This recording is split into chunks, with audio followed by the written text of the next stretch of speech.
Histoire d'en dire plus.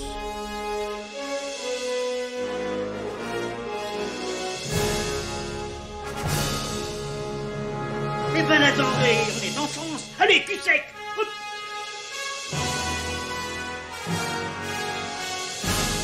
Personne ne peut le croire et pourtant c'est vrai. Ils existent, ils sont là, Tarnatata. Non.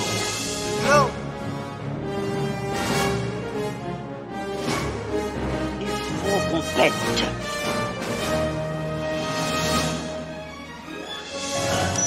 Voyons, circuit branché, correcteur temporel temporisé. Bonjour, bienvenue sur Histoire d'en dire plus. Aujourd'hui, on parle d'une petite pépite méconnue avec Billy Bob Thornton comme acteur principal. Un film de Noël. C'est pour ça que je le publie aujourd'hui, le 24/12/2023. Et le film, vous l'aurez reconnu dans le titre, c'est Bad Santa. Allez, c'est parti mon kiki, on y va.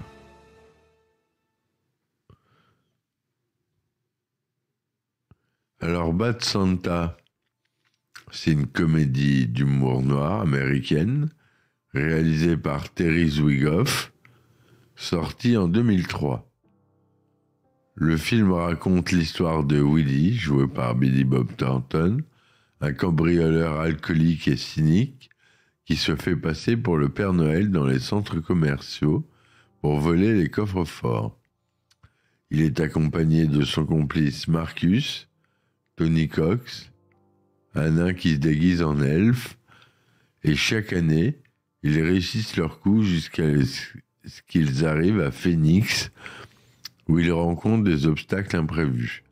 Un directeur de centre commercial suspicieux, John Ritter, un détective tenace, joué par Bernie Mac, une serveuse nymphomane, Lauren Graham, et un enfant obèse et naïf, Brett Kelly, qui croit que Willie est le vrai Père Noël. Bad Santa est un film qui ne fait pas dans la dentelle.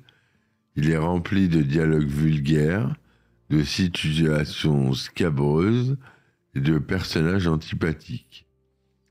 Il n'hésite pas à se moquer des clichés du genre, en montrant un Père Noël alcoolique, violent, dépressif, qui urine dans son costume, frappe les enfants et couche avec des inconnus.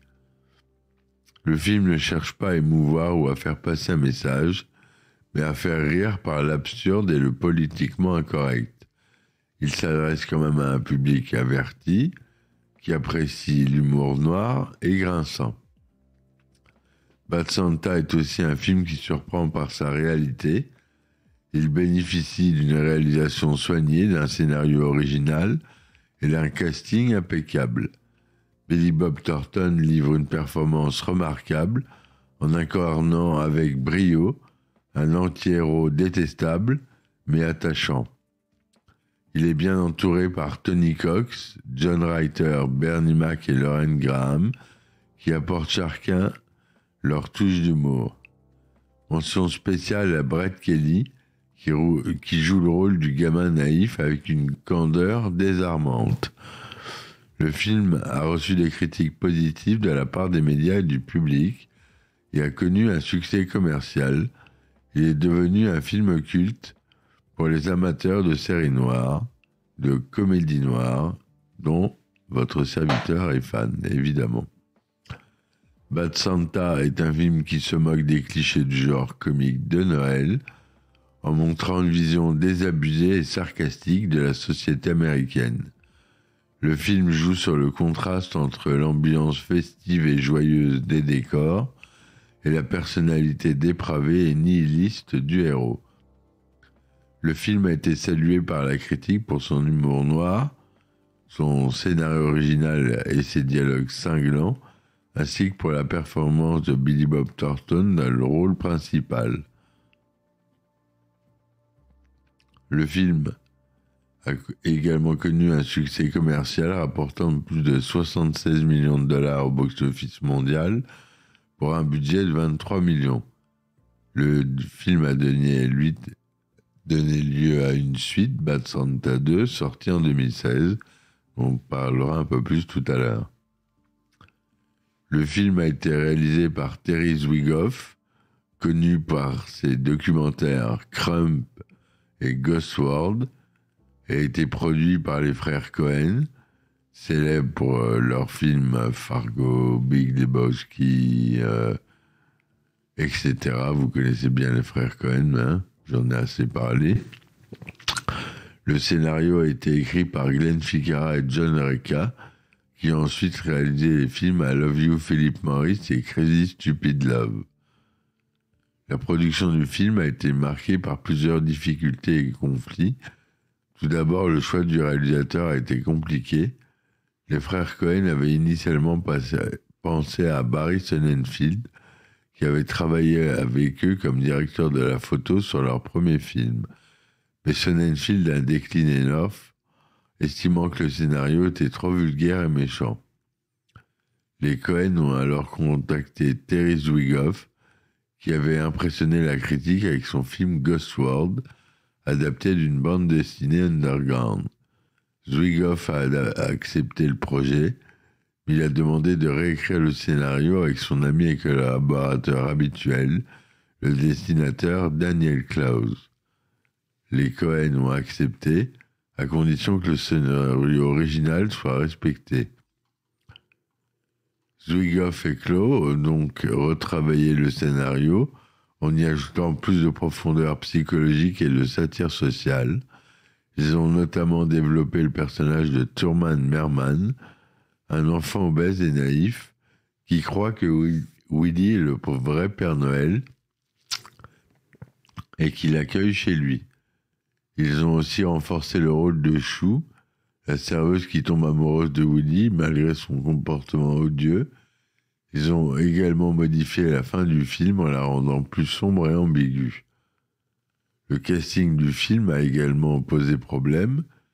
Le rôle principal de Woody devait être tenu par Bill Murray, qui avait déjà travaillé avec les frères Cohen sur The Man Who Wasn't There, mais Murray s'est désisté au dernier moment, préférant tourner dans Lost in Translation de Sofia Coppola, qui, vous savez peut-être, a connu un tournage d'enfer et horrible.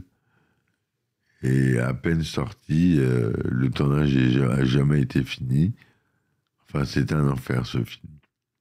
Les Cohen et Zwigoff ont alors envisagé plusieurs acteurs comme Jack Nicholson, Robert De Niro ou Gene Hackman, mais aucun n'était disponible ou intéressé.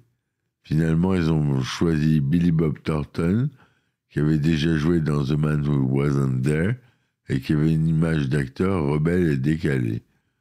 Thornton a accepté le rôle, mais il a posé une condition. Il ne voulait pas porter de fausses barbes ni de faux ventres. Il a donc dû se laisser pousser la barbe pendant plusieurs mois et prendre du poids pour ressembler à un Père Noël défraîchi.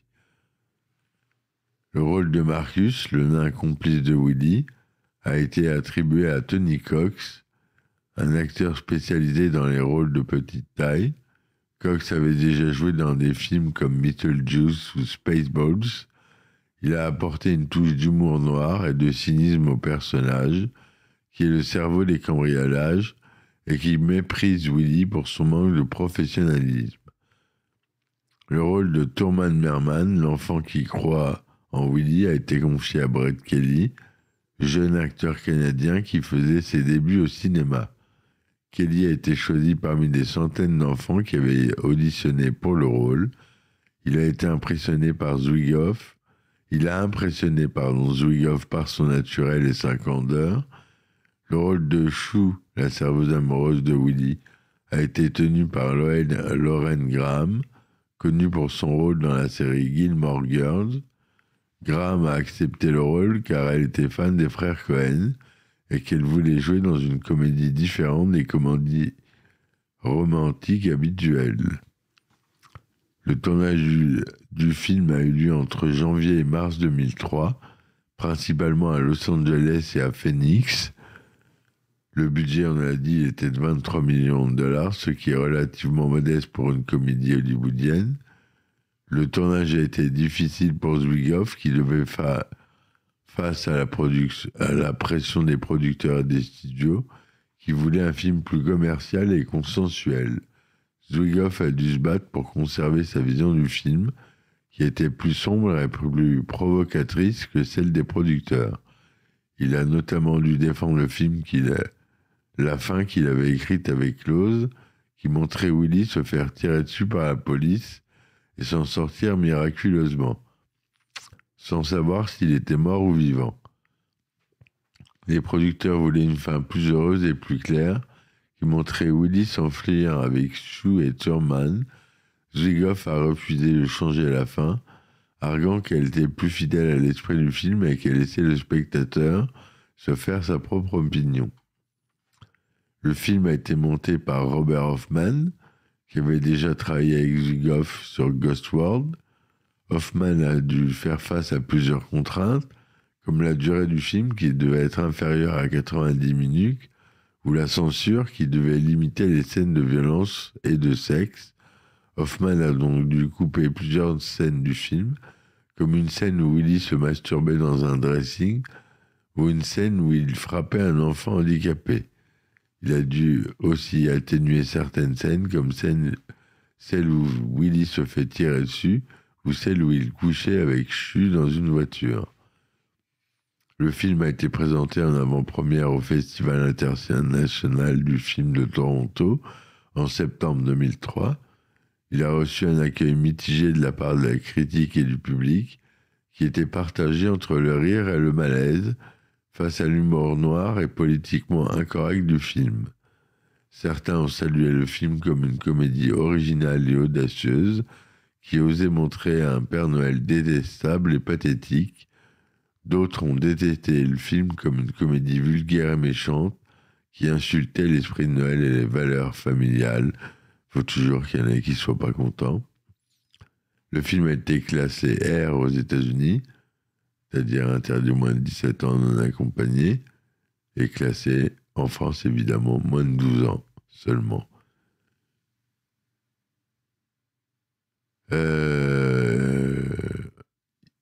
Le film est sorti en salle le 26 novembre 2003.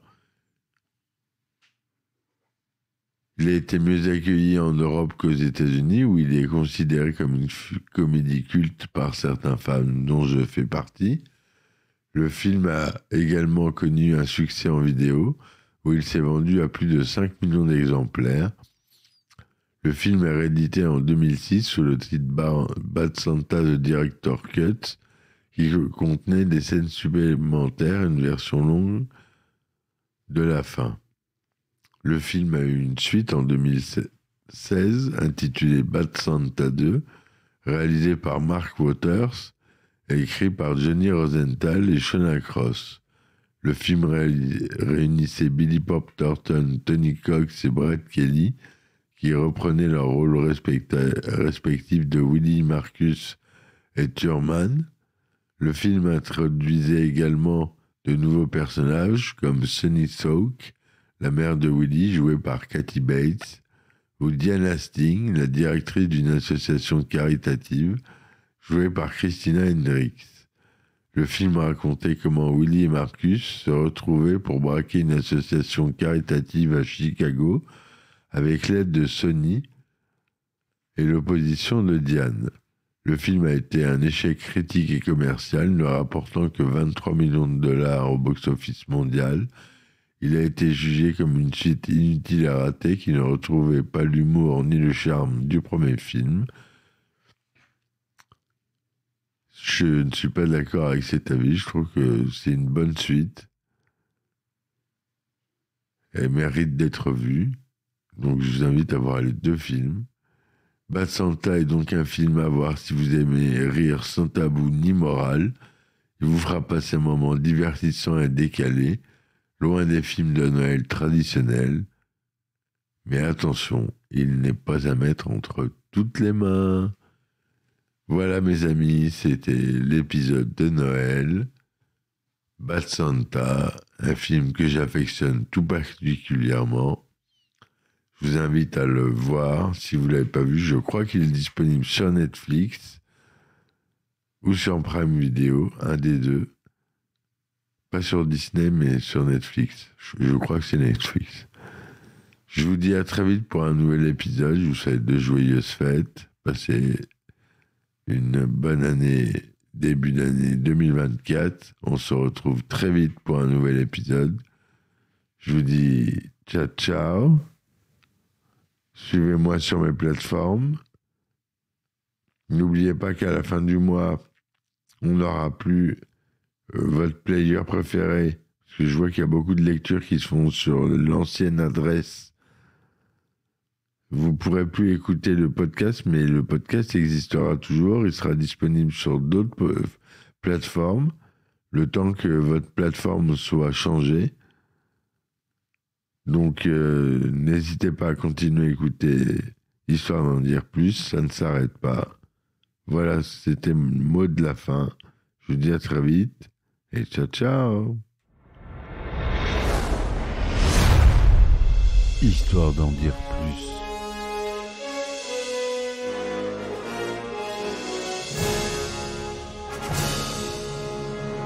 Eh ben attendez, on est en France. Allez, cul sec. Hop.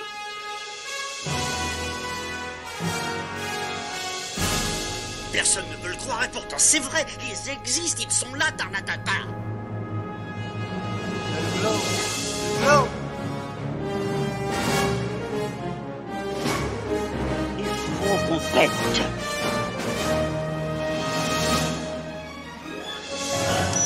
Voyons, circuit branché, correcteur temporel temporisé.